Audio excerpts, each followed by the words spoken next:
श्री गिरिराज धरण की जय। श्री यमुने महारानी की जय। वल्लभाधीश की जय। बोल जय श्री कृष्ण। और श्रीनाथ जी हवेली में आपका बहुत बहुत स्वागत। पुष्टि मार्ग में नव विलास के उत्सव की आप सभी को हार्दिक बधाई। नव विलास का उत्सव आश्विन शुक्ल पक्ष प्रतिपदा से, जहाँ अन्यत्र नवरात्रि का उत्सव रमणीय भाव से मनाया जाता है, वहीं ब्रज भाव की लीला में पुष्टि मार्ग में यह 9 दिवस नव विलास के रूप में प्रतिपादित किए गए हैं। मुख्यतः पुष्टि मार्ग में यह उत्सव अति उत्साह से मनाया जाता है। श्री ठाकुर जी के विरह में श्री स्वामिनी जी अष्ट सखियों के संग नव विलास की लीला को सिद्ध करती हैं। प्रत्येक दिन श्री ठाकुर जी क्रम से एक एक सखी के संग भिन्न भिन्न लीला स्थलियों में लीला करते हैं। प्रभु मिलन हेतु श्री ठाकुर जी एवं श्री किशोरी जी ने जो अष्ट सखियों के साथ यह दिव्याति दिव्य नव विलास की लीला की हैं, उनका अर्थ अलग अलग है। विलास का अर्थ है खेल। प्रथम विलास के दिन श्री नाथ जी में अंकुर रोपण किया जाता है। 10 मिट्टी के बर्तनों में अंकुर रूपी जौ या गेहूं बोया जाता है। ये जौ ठाकुर जी के चरणों के चिन्ह हैं। जैसे ही इसमें अंकुर फूटने लगता है, वैसे वैसे भक्तों के हृदय में भी स्नेह के अंकुर फूटते हैं और प्रभु के चरणों में प्रेम और भी बढ़ जाता है और भी दृढ़ हो जाता है। 9 दिनों में फूटे हुए अंकुर नवधा भक्ति के प्रतीक हैं। यह बीज वृक्ष और फल के स्वरूप हैं। इन 9 दिनों में प्रभु को नए नए वस्त्र धराए जाते हैं, नई नई सामग्री भोग धराई जाती है। ये 10 मिट्टी के बर्तन वैष्णवों के भक्तों के 10 तरह के भाव हैं, जैसे राजस, तामस, सात्विक और एक निर्गुण भाव भी है। ये 10 तरह की भक्ति है। नव विलास के दिनों में प्रभु के सम्मुख वेणु के पद गाए जाते हैं। सर्वप्रथम प्रभु ने वेणुनाद किया, अर्थात बंसी बजाई है।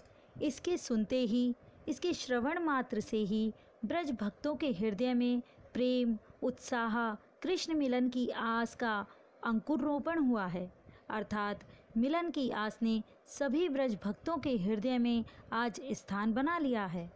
श्री कृष्ण की वंशी तो सभी को मोह लेती है, वहीं ब्रज भक्तनियों के साथ हो रहा है। और जैसे जैसे हमारा प्रथम दिन का जौ बोया हुआ अंकुर के रूप में धीरे धीरे फूटने लगता है और दशहरा आने तक वह जवारे के रूप में विकसित हो जाता है, उसी प्रकार कृष्ण प्रेमी गोपियों, ब्रजवासिनियों के हृदय में कृष्ण मिलन की आस का अंकुर बढ़ता जा रहा है, जो विरह ज्वर का रूप ले लेता है, जो विरह ज्वर कहलाता है। मिलन की आस का यह विरह ज्वर इतना बढ़ जाता है कि सभी भक्त लौकिक अर्थात अपने घर गृहस्थी सभी से मोह त्याग कर सिर्फ श्री कृष्ण के चरणों की आस लगा लेते हैं। जिस प्रकार हम अपने बोए हुए जौ के जवारे दशहरा के दिन श्री ठाकुर जी के श्री मस्तक पर विजय के रूप में मुकुट बनाकर धराते हैं और उन्हें समर्पित करते हैं, वह हमारी भक्ति सिद्ध होती है।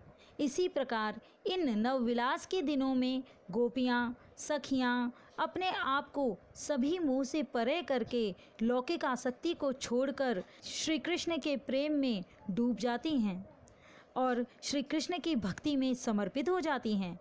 तब हमारे अंदर विराजमान जन्म जन्मांतर की लौकिक आसक्ति को प्रभु स्वतः ही समाप्त कर देते हैं और दैवीय जीव को अपना लेते हैं, स्वीकार करते हैं। अंततः अंत में शरद पूर्णिमा को रासोत्सव के दिन प्रभु अपनी रसमयी परम लक्ष्य स्वरूपा परम दिव्य लीला में सिद्ध हुए तपे हुए जीव को प्रवेश देते हैं।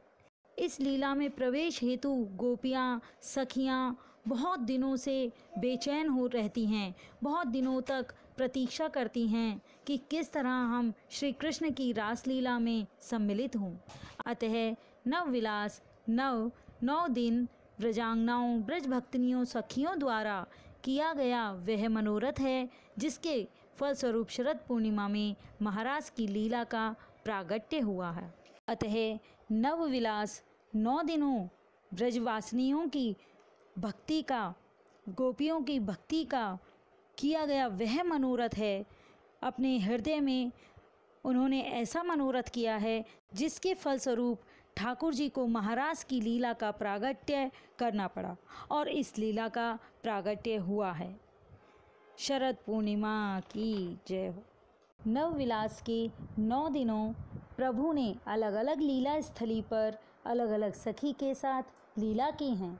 सर्वप्रथम विलास निकुंज में वृंदावन में श्री चंद्रावली जी सखी के साथ किया है।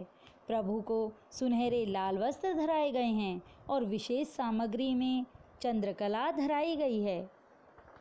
द्वितीय विलास श्री ललिता जी सखी के साथ संकेत वन में किया है।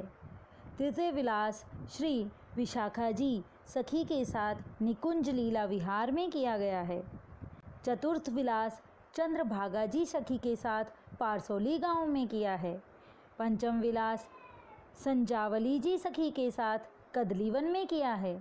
षष्ठ विलास छठा विलास मुखराई जी सखी के साथ गोवर्धन में किया है। सप्तम विलास कृष्णावती सखी के साथ गेहवरवन में किया है।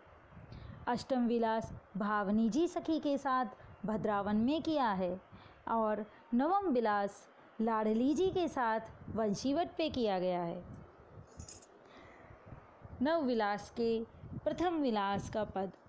प्रथम विलास कियो श्यामाजू कीनो विपिन विहारजू उनके बिथ की शोभा वरनो कहत न आवे पारजू वाके युथ की गणना नाही निर्गुण भक्त कहावे ताकि संख्या कहत न आवे शेषहु पार न पावे। जय श्री कृष्ण।